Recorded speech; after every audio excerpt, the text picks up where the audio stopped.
Sabe aonde que eu falo que a maior parte dos profissionais acabam errando? E eu falo isso com muito carinho, porque eu atendo muitos pacientes, né, eu tenho vários atendimentos por semana, eu atendo 3 a 4 pacientes por dia, então automaticamente quando esses pacientes vão falar para mim as coisas, eles começam já falando: "Ah, eu já fui em psicólogo, já fui em psiquiatra, já fui em terapeuta, já fui nisso, já fui naquilo outro", e vão falar as experiências deles.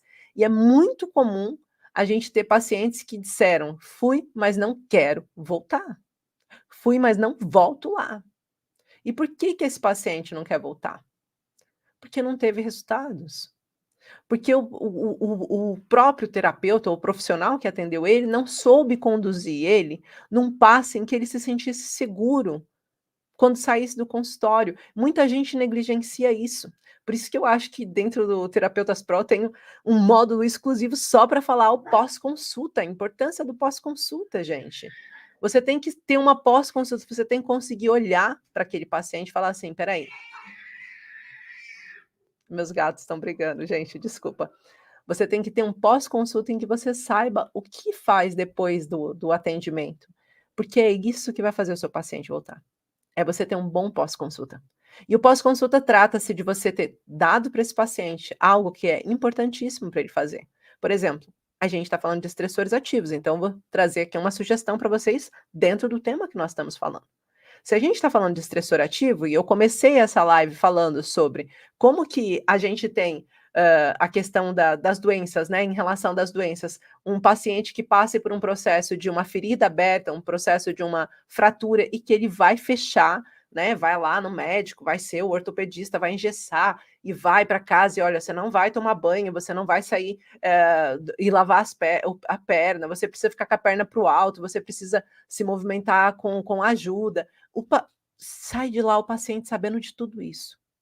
E aí, quando a gente vai fazer um processo, nem sempre um processo terapêutico, a gente tem esse cuidado com o pós, com o que o paciente vai fazer. Então, o primeiro pós, dentro desse tipo de atendimento que a gente está falando, que é só um tipo de atendimento dos vários possíveis, que a gente está falando dos estressores ativos, você precisa orientar o seu paciente sobre o porquê que aquilo está acontecendo. Primeiro, que isso já vai ser resolvido em consulta, o porquê que isso, por que o seu marido te afeta?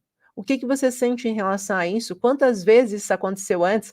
A paciente não lembra, Gi, o que que a gente vai fazer? A nossa técnica para conseguir fazer com que, mesmo que o paciente não lembre, a gente acesse a mente subconsciente do paciente.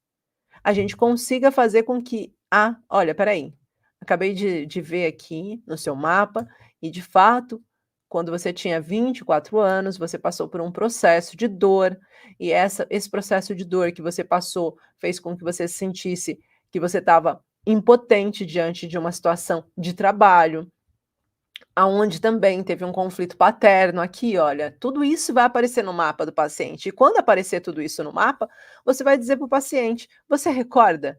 E normalmente o paciente vai dizer que recorda. Às vezes ele pode demorar um pouquinho para recordar exatamente o evento, mas logo em seguida, antes do fim da consulta, ou às vezes até no fim da consulta, ele vai dizer que lembrou. E aí, naquele momento, eu vou trazer consciência para o paciente. Vou dizer assim: olha, então, se você já tem o seu copo, eu ia pegar mais, o meu copo parece que é vinho, mas é beterraba, que eu estava bebendo sumo de beterraba. Então, imagina aqui que o seu copo, olha, aqui tá pouquinho, né? Mas imagina que ele tá cheio. Aí quando chega o seu, isso eu trazendo consciência para o paciente, tá? Você, no caso, terapeuta, trazendo consciência para o paciente. Aí quando chega o seu marido e coloca mais uma gota, se o seu copo já tá cheio, o que que vai acontecer? Vai transbordar. Então, essa situação que aconteceu aos seus 24 anos, ela foi uma situação semelhante ao que você está vivendo hoje. O seu sentimento é parecido com o que você sentia.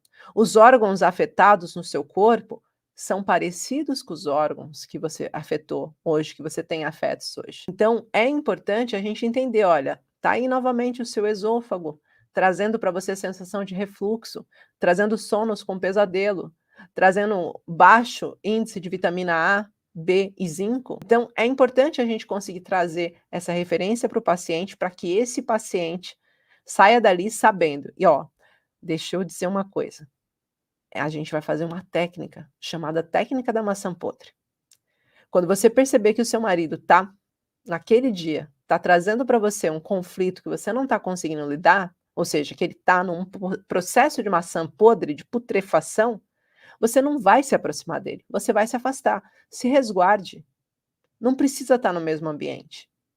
Se resguarde, uma vez que você ainda não está com capacidade para digerir se você sai ou se não sai de casa, se resguarde. Se sua mamãe está ligando e você não está num dia bom, para outra paciente, né, você simplesmente não atende.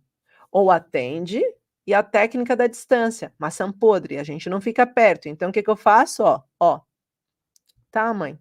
Uhum, tá bem, ok. Tá, assim que eu conseguir eu te ligo, tá mãe? E o telefone tá longe. Por quê?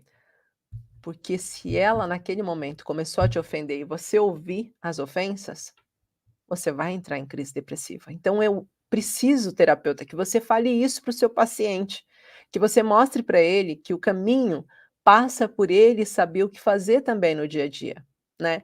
Dentro dos nossos tipos de atendimento, dentro da formação e dentro do tipo de atendimento que eu faço, o meu paciente quando sai da consulta todos os dias ele tem um pequeno passo para fazer até a próxima consulta, porque eu faço em processo de tratamento. E isso traz muita clareza para ele de que está trazendo resultados, traz muita clareza para ele de que ele está bem, traz muita clareza para ele de que aquele é o caminho que ele precisa percorrer.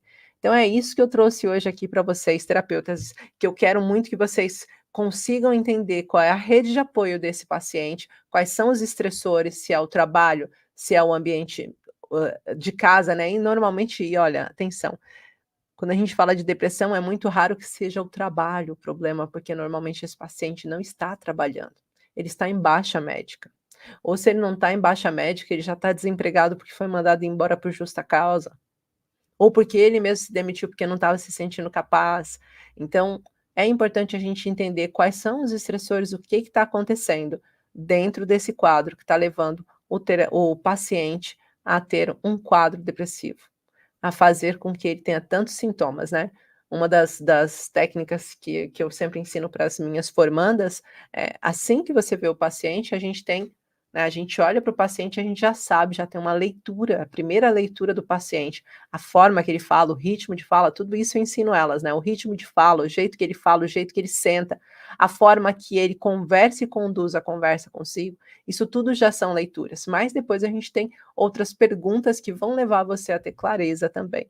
Se esse paciente está depressivo por pouco tempo, por muito tempo, e quais são os conflitos emocionais que ele está vivendo. Às vezes basta, para mim, basta saber quais são os sintomas e eu já fico sabendo quais são os conflitos internos que ele está vivendo, emocionalmente falando, tá?